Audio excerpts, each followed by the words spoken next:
এখন আমরা দেখব কিভাবে ওয়ার্ডপ্রেস ওয়েবসাইটের লোগো চেঞ্জ করতে হয়। ড্যাশবোর্ডে চলে যাব।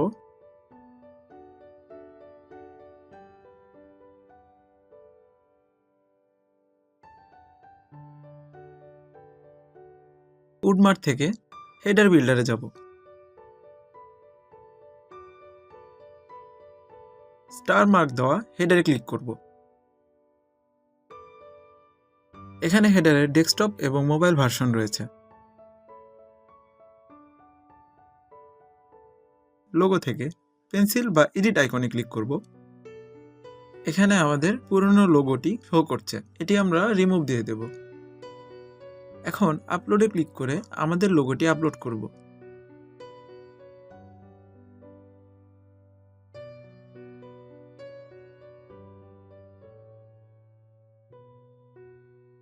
স্টিকি হেডারে যাব, সেম লোগোটি সিলেক্ট করে দেব, সেভ দিয়ে দেব। মোবাইলে গিয়েও সেম ভাবে লোগো সিলেক্ট করে দেব।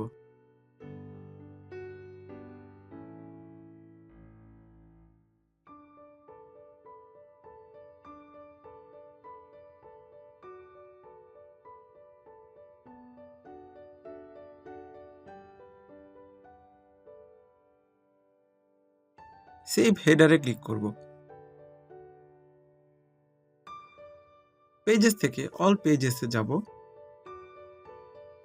হোম বা ফ্রন্ট পেজে কুইক এডিট থেকে আপডেট করে দেব।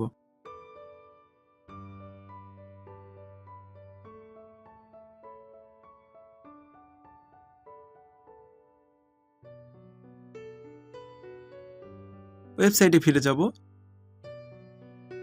আমাদের লোগোটি চেঞ্জ হয়ে গিয়েছে।